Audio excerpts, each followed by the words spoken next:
Crees que conoces a Cleopatra, la última faraona de Egipto, pero ¿y si te dijera que la historia que te han contado solo es el principio?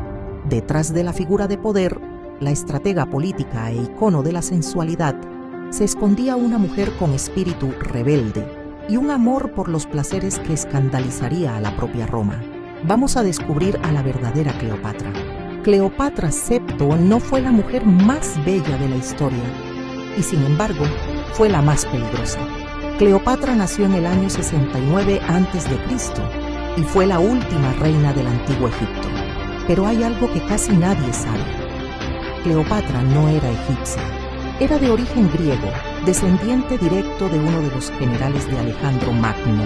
A diferencia de su familia, Cleopatra hizo algo revolucionario. Aprendió el idioma egipcio. Fue la única de su dinastía que pudo hablar directamente con su pueblo sin intérpretes. Eso ya la hacía distinta. Eso ya la hacía poderosa. Cuando su padre murió, Cleopatra subió al trono siendo muy joven y fue expulsada casi de inmediato por su propio hermano. En Egipto, gobernar significaba sobrevivir, y Cleopatra entendió algo clave: la inteligencia era su mejor arma. Aquí empieza una de las escenas más famosas de la historia, pero lo importante no es la alfombra, sino el mensaje. Cleopatra se hizo introducir secretamente en el palacio de Julio César, no para seducirlo, sino para convencerlo. Y lo logró. César no se enamoró de su cuerpo, se enamoró de su mente. Cleopatra hablaba varios idiomas, dominaba política, economía y religión, y sabía exactamente qué decir y cuándo callar.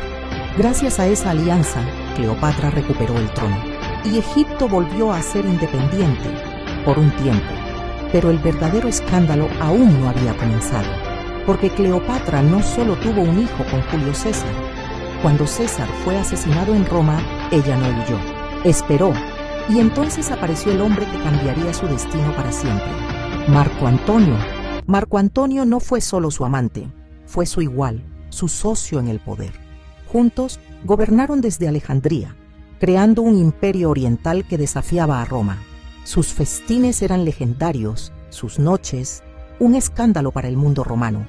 En uno de esos banquetes, Cleopatra apostó con Antonio que podía gastar 10 millones de sestercios en una sola cena. Ante la mirada de todos, disolvió una perla de valor incalculable en una copa de vinagre y se la bebió.